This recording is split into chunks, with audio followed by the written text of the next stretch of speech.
Bunga ini kan nikah juga beda usianya 18 tahun ya, terus beda agama juga. Nah, terus sempat orang tua juga nggak ngerestuin. Nah, itu butuh berapa lama sih Kak waktunya buat sampai orang tua tuh akhirnya merestui hubungan ini? Kalau nggak direstuin kan sebenarnya udah jadi makanan publik juga ya, dari dulu kan udah tahu bahwa orang tua aku pernah dengan maksudnya pernah mengutarakan ketidaksukaannya atau ketidaksetujuannya mereka sama pernikahan. Tapi berjalannya waktu kan seperti yang ada di podcast penjelasan sejak aku punya anak, semua itu berubah sekali gitu loh. Jadi hubungan aku juga udah baik-baik aja, nggak ada yang seperti komen-komen netizen atau apa ya, seperti yang diberitakan bahwa aku apa ya, aku nih kayak ibaratnya ngolok-ngolok luka lama atau ngolok-ngolok ibu aku tuh nggak kayak gitu. Nah tapi kalau misalnya sampai sekarang sih sebenarnya hubungannya baik-baik aja dan udah berjalan mulus aja. Gak nyambung ya nih jawaban gue, tapi gue bingung tadi jawaban pertanyaannya sih. Butuh berapa lama Kak buat akhirnya menerima Tadi kan udah pernikahan? jawab ya, butuh berapa lama akhirnya disetujuin ya. Jadi sampai aku punya anak kan disetujuin. Tapi ya aku bilang juga di podcastnya Bunda Asanti bahwa ya emang aku sebagai seorang anak juga tahu kesalahan aku, tidak membenarkan yang aku lakukan. Tapi aku bertanggung jawab apa yang aku lakukan sekarang. Makanya aku nggak pernah kalau punya masalah tuh ketok pintu ibu aku, ketok pintu bapak aku. Nah aku lagi susah duit, susah air, kan nggak kayak gitu. Ya gue telan aja sendiri karena gue tahu begitu gue ibaratnya ketok pintu mereka berarti gue menyakiti hati orang tua gue lagi. Makanya apa yang gue lakukan di masa lalu itu gue pertanggungjawabkan di masa sekarang, bahwa gue menunjukkan nih ke mereka bahwa gue nih baik-baik saja, hidup gue bahagia dengan anak-anak gue, dengan keluarga kecil gue, dan gue ngerasa banget kok orang tua gue tuh juga bahagia karena gue gak nyusahin hidupnya mereka gitu. Nah, setelah adanya kehadiran Klarifikasi dulu ya Bu. Iya sayang, harus diklarifikasi itu biar tidak ada fitnah di mana-mana. Gak mau netizen harus gampang. Tuh kan, setelah keadaannya kehadiran cucu nih buat orang tua Kak Bunga. Nah, orang tua Kak Bunga tuh jadi berubah drastis nggak sih Kak dari sikapnya yang sebelumnya?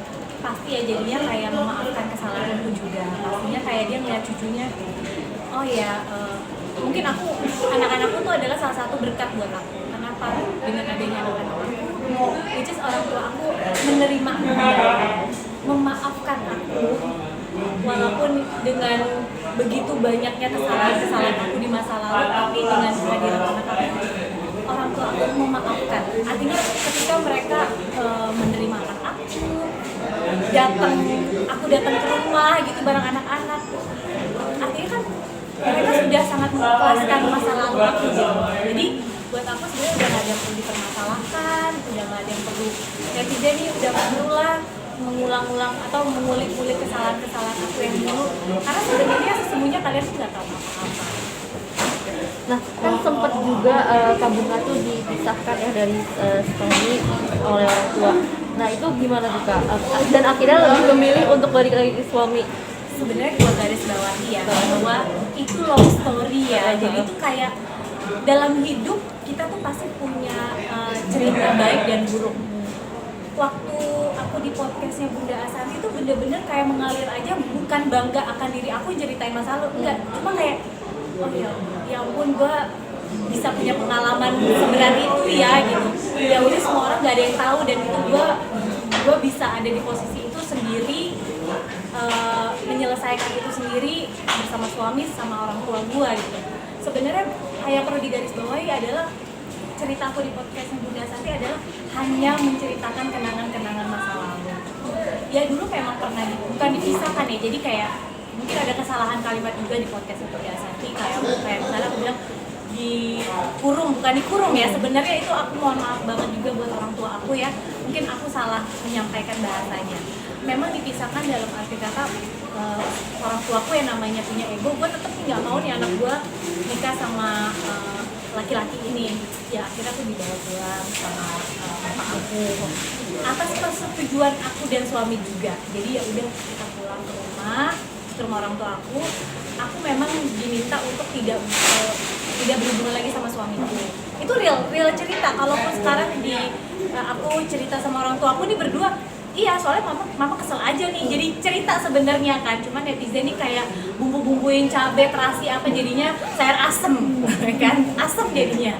Jadi gitu, itu memang dipisahkan pada saat dulu, tapi akhirnya aku memilih balik sama suami aku karena aku punya anak, Bo. Lu masa tega sih, kecuali laki. Gue merasa bersyukur karena gue punya suami itu bertanggung jawab, bukan melepaskan gue. Gue kembali ke suami gue karena gue ngeliat ada anak gue yang masih bayi. Gue nggak mungkin nih, berarti ya gue tidak semampu mendidik atau membesarkan dia seorang diri. Gue pasti butuh sosok suami. Nah itu kenapa pemikiran aku, kenapa aku balik lagi ke suami aku, karena gue jangan egois gue, diri gue sendiri, gue harus lihat ada anak kecil ini nih, makanya aku balik lagi ke suami. Nah, sampai akhirnya kan balik lagi ke suami. Suami ini sosok seperti apa sih Kak? Sampai Kak Bunga tuh sebegitunya sama suami.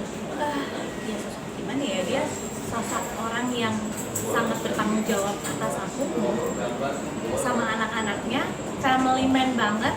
Dia itu nggak pernah mau di hari weekend itu punya pekerjaan selain sama istri sama anaknya. Kalau liburan kemana-mana selalu mau bawa anak sama istrinya, walaupun kata orang ya lu mau selingkuh di mana aja bisa ya gitu kan, netizen kan begitu tuh ya kan. Cuma aku mikirnya kalau dia itu masih sangat bertanggung jawab, orang yang selalu ada di mana ketika aku punya masalah. Aku nggak mungkin nih share lagi sama teman-teman kayak gue sebenarnya selama hidup nih 34 tahun gue mulus-mulus aja, banyak banget perkara-perkara aku yang aku buat sendiri, tapi dia orang yang ada di depan aku. Kayak ibaratnya gue pernah bikin usaha sampai down banget, ditipu orang gitu, tapi dia yang ada di depan aku, bukan siapa-siapa. Aku punya masalah, ibaratnya kita punya masalah mental lah, gue pasti punya stres juga atau apa, bukan orang lain, tapi dia yang ada di depan. Dia tuh temen curhat gue banget, yang segala macam keluh kesah gue tuh gue sama dia, bukan sama siapapun. Udah sebaik itu sih, jadi maksudnya aku nggak pernah ngelebih-lebihin atau ngurang-ngurangin, tapi buat aku dia sosok suami atau laki-laki yang bertanggung jawab. Macam artinya rumah tangga sejauh ini